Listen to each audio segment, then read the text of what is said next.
Next growth and development in animals, जैसे हमने plants के अंदर डिस्कस किया, अब हमने देखना है कि किस तरह से ग्रोथ एंड डेवलपमेंट का प्रोसेस जो है एनिमल्स के अंदर होता है। सबसे पहले एम्ब्रियोलॉजी की डेफिनेशन यहाँ पे मेंशन हुई है student. Embryology is the study of growth and differentiation undergone by an organism in the course of its development from a single fertilised egg into a highly complex and independent living being like his parent. Embryology basically study होती है कि किस तरह से egg और sperm जब आपस में कंबाइन होते हैं तो जाइगोट बनता है, जिसको फर्टिलाइज एग कहते हैं, और उसके बाद जो चेंजेस आती हैं कि किस तरह से ये जाइगोट जो है एक कॉम्प्लेक्स इंडिविजुअल के अंदर जो है वो चेंज होता है। इसकी स्टडी को क्या कहते हैं? Embryology.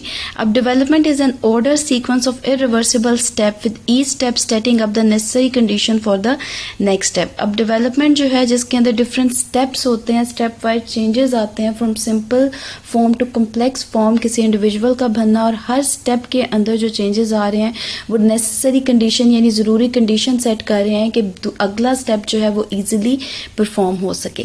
Since all animals are somehow related through the process of evolution, there are some similarity in the various form of development. अब उन्होंने कहा है कि डिफरेंट ऑर्गेनिज्म जो है वो एक दूसरे से रिलेटेड हैं द प्रोसेस ऑफ एवोल्यूशन, इस वजह से उनके डेवलपमेंटल प्रोसेस में काफ़ी ज़्यादा सिमिलरिटीज़ जो है वो मौजूद होती हैं। अब नीचे उन्होंने स्टेजेस बताई हुई हैं डेवलपमेंट की स्टेप बाय स्टेप। अब सबसे पहले क्या होती है? गमीट फॉर्मेशन ड्यूरिंग मियोसिस, ठीक है, मेल एंड फीमेल के अंदर क्या बनते हैं? जर्म सेल्स जो हैं वो बनते हैं, जिनको क्या कहते हैं? Egg and sperm. फीमेल के अंदर एग बनेंगे, जबकि मेल के अंदर क्या बनता है? स्पर्म बनते हैं। इनको क्या कहते हैं? गमीट्स कहते हैं। नेक्स्ट आ जाता है फर्टिलाइजेशन। जब एग एंड स्पर्म आपस में कंबाइन होते हैं तो वो क्या बनाते हैं? जाइगोट बनाते हैं, जिसको क्या कहते हैं? Fertilize egg. जब फर्टिलाइज एग जो है वो बन जाता है तो उसके बाद क्या स्टार्ट हो जाती है? डिवीजन स्टार्ट हो जाती है उस फर्टिलाइज एग की, जिसको क्या कहते हैं? क्लीवेज कहते हैं। ठीक है, अब जाइगोट डिवाइड होगा, जब वो 2 सेल स्टेज में कन्वर्ट होगा तो डिफरेंट सेल्स जो है वो फॉर्म्ड हो गए। उन सेल्स को क्या कहते हैं? ब्लास्टोमियर्स कहते हैं। ठीक है, अब उसके बाद जब क्लीवेज के बाद क्या होने हैं? डिफरेंट स्टेजेस आती हैं, जिसमें मैंने पहले भी बताया कि सेल जब डिवाइड करता है तो 2 सेल स्टेज है, 4 सेल स्टेज है, फिर 8 सेल स्टेज है, 16, इसी तरह से डिफरेंट सेल्स जो है फॉर्मेशन होते हैं। अब ये सेल्स बनने के बाद डिफरेंट मरूला बनता है, फिर ब्लास्टूला बनता है, और फिर क्या बनता है? गैस्ट्रूला, जो हमने आगे जाके अभी डिस्कस करना है। लेकिन यहाँ पे उन्होंने बताया कि क्लीवेज के बाद क्या होती है? गैस्ट्रुलेशन। गैस्ट्रुलेशन वो स्टेज होती है जिसके अंदर सेल की डिफरेंट लेयर्स जो हैं वो बनती हैं, जिसमें एक्टोडर्म, एंडोडर्म और मेसोडर्म है। बेसिकली ये लेयर जो है बाद में डिफरेंट सेल के स्ट्रक्चर्स बनाती है। जैसा कि आप लोग जानते हैं एक्टोडर्म जो है वो क्या बना रही है? स्किन, और क्या बनाती है? नर्वस सिस्टम बनाती है। जबकि जो मीजोडर्म है वो muscular skeleton and reproductive system बनाती है, और एंडोडर्म जो है वो क्या बनाती है? डाइजेस्टिव सिस्टम बनाती है। इस तरह उन्होंने बताया कि गैस्ट्रुलेशन के बाद क्या प्रोसेस होता है? ऑर्गेनोजेनेसिस का, जिसके अंदर बॉडी के डिफरेंट ऑर्गन्स जो हैं वो बनते हैं।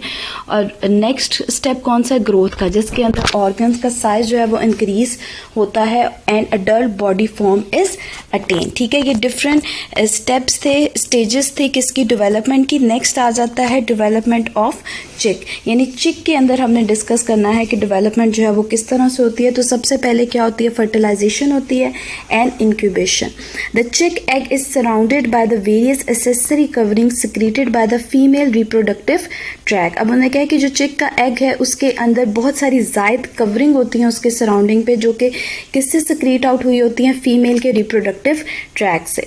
ठीक है, fertilisation is internal and normally take place just as woman is entering the oviduct. अब इसके अंदर उन्होंने ये बताया हुआ है कि फर्टिलाइजेशन चिक के अंदर इंटरनल होती है, ठीक है, और ओवम जो है, और कहाँ पे फर्टिलाइजेशन का प्रोसेस होता है? Take place just as ovum is entering the oviduct, यानी फीमेल के ओविडक्ट वाले पार्ट के एंटर होता है तो वहां पे फर्टिलाइजेशन होती है। The shell is secreted as the egg passes through the shell gland. इसके बाद जो शेल जो सिक्रीट हो रहा है वो कौन सिक्रीट कर रहा है? शेल ग्लैंड जो है वो सिक्रीट आउट कर रहे हैं। When an egg has been laid, the development ceases unless the temperature of egg is kept nearly up to the body temperature of the mother। अब उन्होंने क्या है कि जब एग फीमेल जो है वो दे देती है चिक की, तो उसमें उन्होंने ये बताया हुआ है कि डेवलपमेंट जो है वो रुक जाती है अनटिल जो टेम्परेचर है वो मैच ना करे किससे, मदर के बॉडी टेम्परेचर से। In incubating egg artificially the incubator are usually regulated at temperature between 36 to 38 degree. यानी जो मदर बॉडी टेम्परेचर प्रोवाइड करती है एग को वो कितना होता है 36 to 38 डिग्री। अगर आर्टिफिशली उसको ये टेम्परेचर देना है तो वो इंक्यूबेटर के ज़रिए दिया जा सकता है, इंक्यूबेटर में एग को रख के, ठीक है। एट दिस टेम्परेचर द चिक complete development and it is hatch on 21st day. अब मैंने कहा है कि इस अगर यही टेम्परेचर बरकरार रहे तो चिक की डेवलपमेंट जो है वो कंप्लीट हो जाती है और वो आफ्टर 21st डे जो है वो चिक जो है वो हैच हो जाता है एग के अंदर से, ठीक है। अब ये था फर्टिलाइजेशन का प्रोसेस जिसके अंदर उन्होंने बताया हुआ है कि फर्टिलाइजेशन जो एग और स्पर्म का आपस में कंबाइन होना, और बेसिकली फर्टिलाइजेशन चिक के अंदर क्या होती है, इंटरनल होती है। इसके बाद उसको चिक को एक ख़ास टेम्परेचर चाहिए होता है उसकी डेवलपमेंट के लिए, जिसके बाद जो है वो हैच करता है। वो टेम्परेचर कितना है 36 to 38 डिग्री। नेक्स्ट आ जाता है क्लीवेज। क्लीवेज मैंने बताया जैसा कि डायग्राम में भी शो हुआ है कि सेल की डिवीजन को क्या कहते हैं, क्लीवेज कहते हैं, ठीक है। Immediately after fertilisation the egg undergo a series of meiotic division called as cleavage. Cleavage के फर्टिलाइजेशन के बाद एग के अंदर क्या होना शुरू हो जाती है, डिवीजन होना शुरू हो जाती है, जिसको क्लीवेज कहते हैं।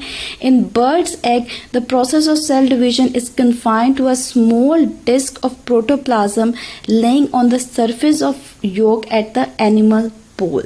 अब यहाँ पे उन्होंने ये बताया हुआ है कि बर्ड के एग के अंदर जो सेल डिवीजन का प्रोसेस है एक स्मॉल एरिया के ऊपर कन्फाइंड होता है, ठीक है। वो एरिया कहाँ पे प्रेजेंट होता है, योक के ऊपर प्रेजेंट होता है, eight the animal pool. Basically animal pool जो है वो एरिया होता है क्या कहते हैं, योक के ऊपर, जिसके ऊपर जो है क्लीवेज जो है वो स्टार्ट होती है। बेसिकली एग को हम दो पूल्स में डिवाइड करते हैं, एक एनिमल पूल में और दूसरा कौन सा होता है, वेजिटेबल पूल। एनिमल पूल के जो सेल्स होते हैं वो रैपिडली डिवाइड करते हैं, जबकि वेजिटेबल पूल के जो सेल होते हैं वो इतनी तेज़ी से डिवाइड नहीं करते। This type of cleavage is referred at discoidal cleavage. इस तरह की क्लीवेज को क्या कहते हैं, जो स्मॉल एरिया के ऊपर होती है उसको कहते हैं discoidal cleavage. The cleavage furrow start in the clear cytoplasmic region. The first two cleavage plane are vertical while the third run horizontal parallel to the surface and thus cut underneath the cytoplasm and separate it from the yolk। अब उन्होंने क्या बताया है कि जो cleavage start होती है वो डिफरेंट प्लेन्स के ऊपर स्टार्ट होती है। जो पहली दो क्लीवेज होती हैं वो वर्टिकल होती हैं, ठीक है, जबकि उसके बाद पहली दो क्लीवेज वर्टिकल होगी और उसके बाद कौन सी होगी, हॉरिजेंटल होगी। और इस तरह से जब क्लीवेज जो है वो underneath the cytoplasm and separate it from the yolk, और आहिस्ता आहिस्ता ये सेल जो हैं वो योक से सेपरेट होना शुरू हो जाते हैं। The successive cleavage become irregular and number of cell increases. उसके बाद जो है क्लीवेज जो है इरेगुलर हो जाती है और आहिस्ता आहिस्ता सेल का जो नंबर है वो क्या होना शुरू हो जाते हैं, इंक्रीज होना शुरू हो जाते हैं। नेक्स्ट स्टेज मैंने बताया कौन सी बनती है, जिसमें मास ऑफ सेल जो है वो फॉर्म्ड होता है, उसको क्या कहते हैं, मरूला। Cleavage result in the formation of rounded closely packed mass of blastomere, यानी जिसके अंदर मास ऑफ सेल जो है वो बनना शुरू हो जाते हैं, इसको क्या कहते हैं, मरूला स्टेज। और हर सेल जो उस दौरान होता है उसको कहते हैं ब्लास्टोमेयर।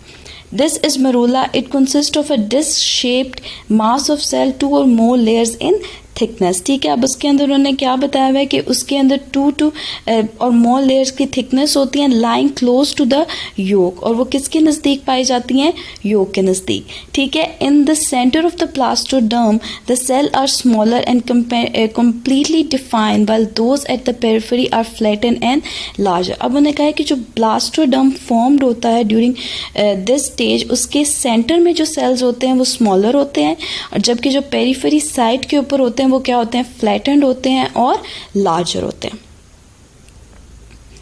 ठीक है। अब उसके बाद मरूला के बाद जो नेक्स्ट स्टेज बननी है उसको क्या कहते हैं, ब्लास्टूला कहते हैं। The morula stage is short live and soon changes into blastula and it is characterised by the presence of segmentation cavity और blastocoel.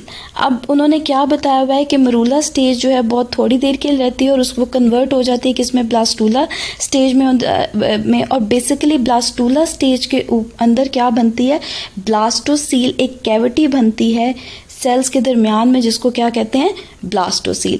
The discoidal cap of cells above the blastocoel is called as blastoderm. अब ये जो blastocoel के ऊपर sales है ना, ठीक है, ये डायग्राम के अंदर शो हुए हैं, इसको क्या कह रहे हैं, blastoderm.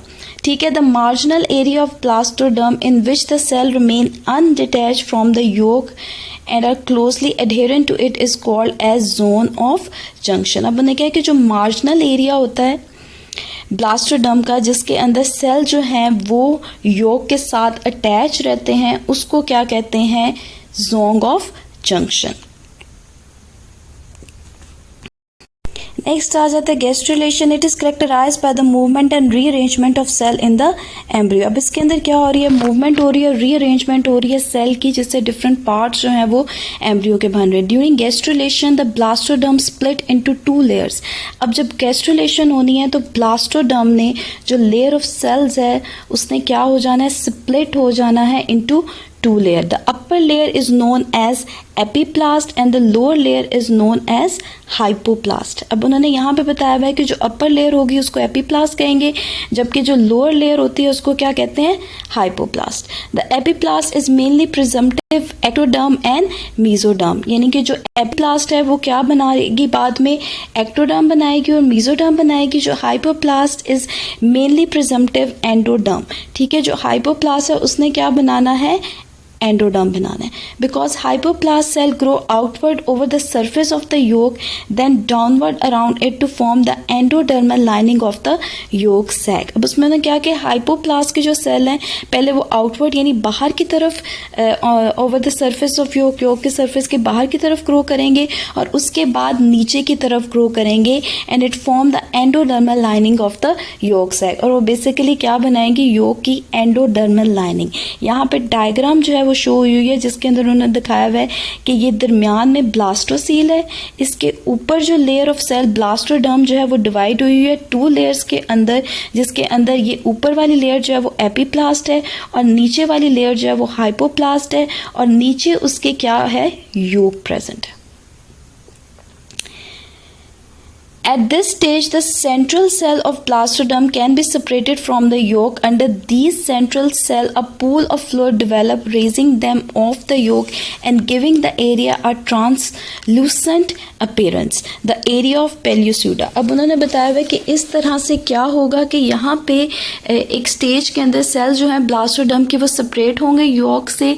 Under these central cell a pool of fluid develop. अब जब ये सेपरेट हुए तो उनके नीचे फ्लूइड डेवलप होगा, raising them off the yolk, जिसकी वजह से वो योक से रेज हो जाएंगे, ऊपर चले जाएंगे, दरमियान में फ्लूइड आ जाएगा and giving the area a translucent appearance. वो उस एरिया को ट्रांसलूसेंट अपीयरेंस देंगे और उस एरिया को क्या कहते हैं, area of pellucida. While the peripheral part of the blastoderm where the cell lie unseparated from the yolk, जबकि इसके अलावा जो पेरिफेरल पे साइड के ऊपर है, ठीक है, उधर जो सेल्स हैं वो योक से सेपरेटेड नहीं हैं और उस एरिया को क्या कहेंगे, area of ओपेका।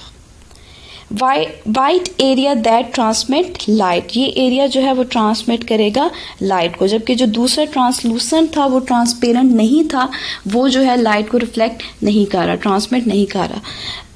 The upper layer of blastoderm consists of presumptive mesoderm and ectoderm। हमने कहा है कि जो upper layer है वो क्या बनाएगी, mesoderm बनाएगी, यानी जिसको एपीप्लास्ट कहते हैं वो क्या बना रही है, फ्यूचर में जाके mesoderm या ectoderm बनाएगी। स्टूडेंट ये देखें कि ये इस तरह से योक के ऊपर क्या बनती है, सेल्स की लेयर बनती है जिसको क्या कहते हैं, ब्लास्टोडर्म कहते हैं।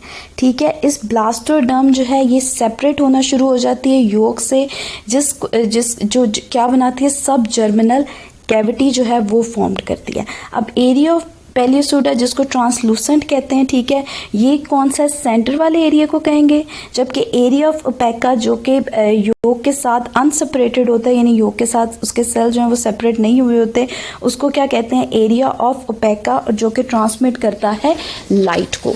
ठीक है, और इसके बाद जो ब्लास्टोसील के मैंने डिस्कस किया था कि एपीप्लास्ट और हाइपोप्लास्ट जो है वो किस तरह से बनती है, तो एपीप्लास्ट और हाइपोप्लास्ट जो है ब्लास्टोसील के जो ऊपर वाली लेयर होती है उसको एपीप्लास्ट कहते हैं, जबकि जो नीचे वाली लेयर होती है उसको क्या कहते हैं, हाइपोप्लास्ट। ये एक और डायग्राम है जिसके ज़रिए आप क्लियरली देख सकते हैं। तो एरिया ऑफ पेलिसूडा जो है वो सेंटर वाला एरिया है, दिस वन, और एरिया ऑफ ओपेका जो कि ट्रांसमिट कर रहा है लाइट को, जिसमें जो सेल्स हैं वो यॉर्क से अनसेपरेटेड रह रहे हैं, वो कौन सा है, पेरिफेरी वाला। बेसिकली गेस्ट रिलेशन के दरमियान में एपीप्लास्ट और हाइपोप्लास्ट जो है वो फॉर्म्ड हो रही है। मैंने बताया था ब्लास्टोडर्म जो है वो सेपरेट होती है, ठीक है, और 2 लेयर्स में डिवाइड होती है, एपीप्लास्ट में और हाइपोप्लास्ट में, ठीक है। एपीप्लास्ट जो है वो ऊपर वाली लेयर है, यहाँ पे आपको नज़र आ रहा होगा डायग्राम में, और हाइपोप्लास्ट जो है वो नीचे वाली लेयर है। और एपीप्लास्ट ने फ्यूचर में क्या बनाना है, एक्टोडर्म एंड मीजोडर्म, जबकि जो हाइपोप्लास्ट है उसने क्या बनाना है, एंडोडर्म।